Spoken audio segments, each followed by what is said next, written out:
Good morning बच्चों, हिंदी कक्षा में आपका स्वागत है। आइए आज हम कक्षा 3 का पाठ 14 पढ़ेंगे, जिसका नाम है किसान की होशियारी। तो ये बहुत ही मज़ेदार कहानी है, तो इसको हम पढ़ना शुरू करते हैं कि क्या है किसान की होशियारी कहानी।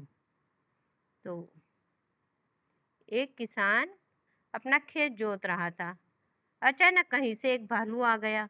भालू किसान को मारने झपटा। तो किसान ने कहा कि मुझे क्यों मारते हो? उपज होने दो, जो कहोगे वही खिलाऊंगा। मतलब खेती का जो भी अनाज उगेगा, तुम जो कहोगे मैं वही खिला दूंगा, तुम मुझे मत मारो, ऐसा किसान ने भालू से कहा। तो भालू ने कहा कि भूमि के ऊपर की उपज मेरी और नीचे की तुम्हारी होगी। तो भालू ने क्या कहा कि जो भी तुम बोओगे उसके ऊपर की उपज जो होगी, फसल होगी, वो मेरी होगी और नीचे की तुम्हारी होगी। तो किसान ने क्या कहा? किसान ने कहा, किसान ने आलू बो दिए। किसान ने क्या बोए? आलू बो दिए। उपज हुई तो भालू को पत्ते खाने को मिले। तो भालू चीड़ कर रह गया। मतलब किसान ने भी अपनी होशियारी लगाई। किसान ने क्या किया कि आलू बो दिए, क्योंकि भालू ने कहा था कि जो उपज की ऊपर वाली जो फसल होगी वो मैं खाऊंगा और नीचे वाली तुम्हारी। तो उसने आलू बो दी, क्योंकि आलू तो जमीन के अंदर पैदा होते हैं, तो वो किसान के रह गए। और ऊपर की जो पत्तियां पत्तियां थी वो भालू के लिए हो गई। फिर तो भालू को बहुत ही गुस्सा आया, क्योंकि उसको सिर्फ पत्ते ही खाने को मिले। अगली बार भालू ने कहा कि देखो, इस बार भूमि के नीचे की उपज मेरी और ऊपर की तुम्हारी। फिर भालू ने कहा कि इस बार ऐसा करेंगे कि नीचे की जो उपज होगी भूमि की, वो मेरी होगी और ऊपर वाली तुम्हारी। इस बार किसान ने गेहूं बो दिए। जब उपज हुई तो किसान को मिले चमकीले गेहूं और भालू को मिले केवल जड़ें। भालू खींच कर रह गया। तो जब इस बार किसान ने क्या किया कि गेहूं बो दिए, तो जो गेहूं होते हैं वो तो जमीन के ऊपर उगते हैं, तो वो जो चमकीले अच्छे अच्छे गेहूं थे वो तो मिल गए किसान को, और भालू को सिर्फ क्या मिला? जड़ें मिली बस गेहूं की। फिर वो खींच के रह गया। खींच गया मतलब चिढ़ गया, वो चिढ़ गया। फिर क्या हुआ? इस बार किसान भालू ने किसान को पाठ पढ़ाने की सोची। इस बार भालू ने सोचा कि मैं ऐसा करता हूँ कि इसको पाठ पढ़ाता हूँ, मतलब इसको सबक सिखाता हूँ मैं। तो उसने किसान से कहा कि भूमि के सबसे ऊपर और भूमि के नीचे की उपज मेरी। किसान मान गया। उसने कहा कि जो भूमि के सबसे जो ऊपर वाली फसल होगी वो मेरी होगी और जमीन के नीचे वाली भी मेरी होगी। तो क्योंकि पहली बार क्या किया था, किसान ने आलू बो दिए थे, तो वो नीचे वाली फसल किसान की हो गई थी, और ऊपर गेहूं बोए दूसरी बार तो वो भी किसान के हो गए थे। इस बार इसने सोचा कि नीचे वाली भी और सबसे ऊपर वाली फसल मेरी। तो इस बार किसान ने लगाया गन्ना। तो गन्ना लगाने से क्या हुआ कि गन्ना तो बीच में रहता है और ऊपर ऊपर उसके पत्ते रहते हैं और नीचे जमीन में जड़ें रहती है। तो भालू को क्या मिला? पत्ते और जड़ें। भालू का सिर चकरा गया। तो इस बार भी किसान ने बीज की फसल ले ली, गन्ने, और भालू ने कहा था कि सबसे ऊपर वाली मेरी और सबसे नीचे वाली भी मेरी। तो जड़ें भी भालू को मिल गए और खाली पत्ते भी मिल गए। तो फिर से उसका सिर चकरा गया। तो इस तरीके से किसान ने अपनी होशियारी और चालाकी से सारी फसल तो अपने लिए कर ली और खाली पत्ते और जड़ें भालू को दे दी। तो ये कहानी बहुत ही अच्छी थी और यहीं पूरी होती है। अब हम इसके क्वेश्चन देखते हैं। आपको अपनी कौन कौन सी वस्तुएं प्रिय है? आपको कौन कौन सी वस्तुएं प्रिय है बच्चों? इसमें आप अपनी मर्जी से कुछ भी लिख सकते हैं जो आपको अच्छी लगती है। जैसे बुक्स अच्छी लगती है, पेन पेंसिल, ज्योमेट्री बॉक्स, या फिर आपको कोई खिलौने अच्छे लगते हैं, क्रिकेट बॉल अच्छा लगता है, क्या अच्छा लगता है? यदि आप भालू के स्थान पर होते तो किसान से क्या कहते? हम भालू के स्थान पर होते तो हम भी इसी तरीके से चालाकी से फसल का हिस्सा हम बराबर कर लेते, और उससे भालू से हम पहले ही बात कर लेते, है ना? और फिर क्या है, आप किसान की चतुराई के बारे में क्या सोचते हैं? किसान की चतुराई के बारे में क्या सोचते हैं कि किसान ने बहुत ही समझदारी और चतुराई और अपनी बुद्धि से भालू को हरा दिया था, क्योंकि भालू को कोई भी फसल, काम की चीज भालू को नहीं खाने दिया। ऐसे उसने किसान ने अपनी चतुराई और चालाकी लगाई। तो अभी आगे और क्या क्वेश्चन है बच्चों, और देखते हैं। किसान ने भालू से बचने के लिए उससे क्या कहा? भालू से बचने के लिए किसान ने क्या कहा कि जो भी उपज होगी, जो भी फसल होगी, तुम जो कहोगे वो मैं तुम्हें खिलाऊंगा, तुम जो कहोगे वो खिलाऊंगा, लेकिन तुम मुझे मत मारो। भालू ने दूसरी बार नीचे की उपज क्यों मांगी? भालू ने दूसरी बार नीचे की उपज क्यों मांगी? क्योंकि उसने कहा कि उसने सोचा कि पहले आलू बोए थे तो वो किसान ने ले लिए थे, इसलिए दूसरी बार भी हो सकता है कि ऐसी कोई फसल होगी जो नीचे जमीन में वो खाने वाली होगी, तो इसलिए उसने उस फसल की बात कह दी। अंत में किसान ने बुद्धिमानी कैसे दिखाई? अंत में उसने ऐसा दिखाया कि उसने गन्ना बो दिया, है ना। तो उसका क्या हुआ कि गन्ना बीज का हिस्सा तो किसान का रह गया और जड़ें और पत्ते फिर से भालू को मिल गए। आप किसान के स्थान पर होते तो क्या करते? हम किसान के स्थान पर होते तो हम भी ऐसे ही चतुराई और चालाकी से भालू को कुछ भी खाने को इस तरीके से नहीं देते। जो काम की चीज होती वो हम ले लेते कुछ चालाकी से, हम भी इसी तरीके से काम करते। उचित विराम चिन्ह खाने में लिखे, दिए गए खाने में, है ना।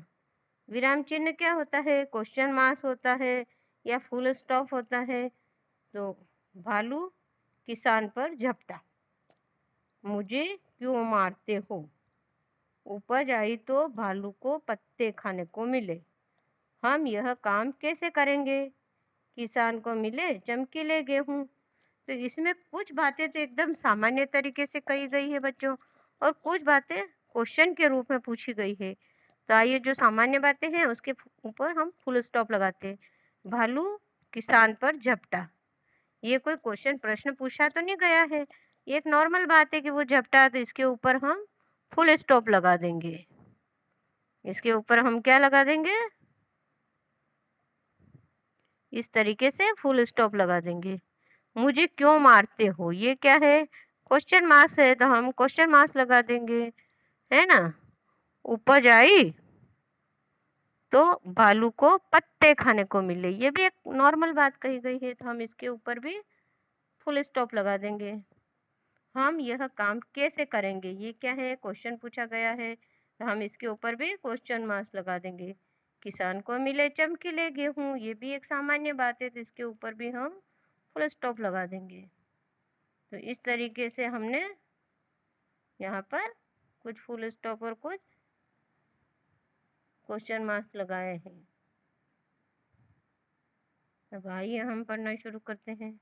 दिए गए मुहावरों के अर्थ लिखकर वाक्यों में प्रयोग कीजिए। पाठ पढ़ाना, इसमें आया है कि किसान को भालू ने पाठ पढ़ाने की सोचा, है ना। तो पाठ पढ़ाना माने क्या होता है बच्चों? सबक सिखाना, किसी को भी किसी बात का सबक सिखाना। तो अर्थ क्या है इसका? सबक सिखाना। वाक्य क्या है इसका? हम वाक्य बना सकते हैं, इसको ये भी बना सकते हैं कि किसान ने अपनी चतुराई से भालू को पाठ पढ़ाया, है ना। फिर दूसरा क्या है? सिर चकराना। सिर चकराना माने बहुत परेशान या हैरान हो जाना। हम कोई भी ऐसी बात सुनते हैं या ऐसे, जैसे कि प्रश्न पत्र में हमने एक क्वेश्चन देखकर हमारा सिर चकरा गया, क्योंकि वो बहुत ही कठिन था, हमें नहीं आता था, तो हम बहुत परेशान हो गए, हमारा सिर चकरा गया। इस तरीके से हमने इनको वाक्यों में प्रयोग किया।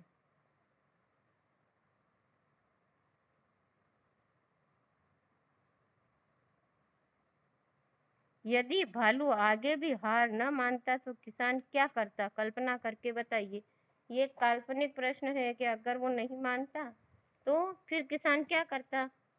हो सकता है कि किसान भालू को समझाता, है ना, कि और समझाकर उसको मना लेता, या फिर कोई और ही अलग चालाकी दिखाता। आपके अनुसार उपज का किसान का अधिकार होना चाहिए था या भालू का? ऑफ कोर्स किसान का होना चाहिए था, क्योंकि किसान ही तो खेतों में मेहनत कर रहा था, इसलिए किसान का ही अधिकार होना चाहिए था।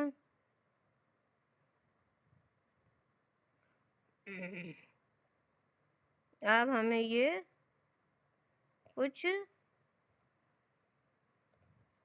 चित्र को पहचानिए और उनके नाम के वर्ग पहले में से ढूंढकर नीचे लिखिए। तो हमें ये जो चित्र है इनको पहचानना है। तो सबसे पहले क्या है, ये शेर है, तो हमें शेर को इस शब्द में से, इस वर्ग पहली में से हमें ढूंढना है। तो आइए बच्चों, हम इसमें शेर शब्द को ढूंढते हैं। कहाँ है शेर लिखा हुआ, यहाँ पे है ना, ये है शेर, ठीक है। फिर क्या है, केला, तो केला शब्द कहाँ है, ये रहा केला। फिर क्या है, बंदर, तो बंदर शब्द कहाँ है इसमें, ये रहा बंदर शब्द। फिर घोड़ा, तो घोड़ा कहाँ है, घोड़े का तो इन्होंने ही लगाया हुआ है। फिर क्या है, खरगोश, तो खरगोश कहाँ है, ये रहा खरगोश, है ना। ये क्या है, खीरा, ये रहा खीरा ककड़ी, है ना। ये क्या है, मछली, ये रहा यहाँ पे मछली शब्द। ये क्या है, गाय है, तो यहाँ पे ये रहा गाय शब्द। हाथी, ये रहा हाथी। ये क्या है, हिरण, तो हिरण कहाँ है, हिरण शब्द ढूंढो। ये यहाँ पे ये रहा हिरण, है ना। फिर आम, तो आम शब्द कहाँ है, आम शब्द बच्चों, अब आप खुद से आम शब्द ढूंढो इसमें कि आम शब्द कहाँ पे है। आम शब्द ढूंढ करके आपको खुद से गोला बनाना है और यहाँ पे लिखना है। किसको क्या खाना अच्छा लगता है, किसको क्या खाना अच्छा लगता है, देखते हैं। शहद और फल कौन खाता है, शहद और फल ज्यादातर भालू को पसंद आते हैं। हरी मिर्ची और मीठे फल कौन खाता है, तोता खाता है ना। बिल्ली क्या खाती है, बिल्ली दूध और मलाई खाती है। हरी घास और भूसी कौन खाता है, गाय खाती है। पौष्टिक और संतुलित भोजन लड़की खाती है ना। इस तरीके से हमने इसको मिलान किया। आपके घर में जितने भी साग सब्जियां आती है उन्हें वर्गीकृत कीजिए। भूमि के नीचे पैदा होने वाली कौन कौन सी सब्जियां होती है बच्चों, भूमि के अंदर आलू होते हैं, प्याज होते हैं, इनको जमी कंद बोलते हैं, मूली भी होती है, गाजर भी होता है ना। और पत्ते के रूप में खाई जाने वाली कौन कौन सी सब्जी है, पालक है, हाँ, मेथी है, और जो मूली के पत्ते होते हैं वो भी है। फल के रूप में उगने वाली कौन कौन सी सब्जी है, फल के रूप में कौन कौन उगता है, सब्जियां, भिंडी, बैंगन, टमाटर, है ना। और फली के रूप में मटर की फली, सेम की फली, ये सब फलियों के रूप में उगती है।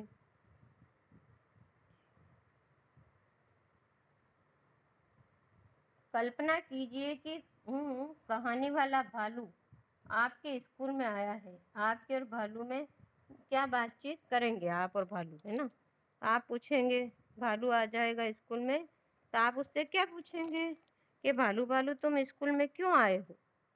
भालू क्या बोलेगा कि मैं भी स्कूल में पढ़ाई करने आया हूँ, क्योंकि स्कूल में तो पढ़ाई करने ही तो आते हैं।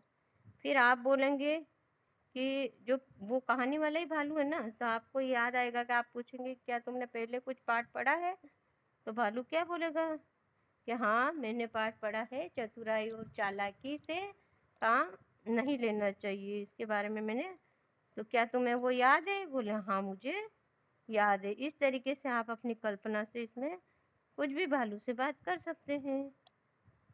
भालू का एक सुंदर चित्र बनाइए और उसमें मनचाहे रंग भरिए। भालू का एक बहुत ही सुंदर चित्र बनाइए और उसमें मनपसंद रंग भरिए, मनचाहे रंग। अब ये एक झटपट कहिए वाली एक लाइनें लिखी हुई है, उसको फटाफट फास्ट बोलना है।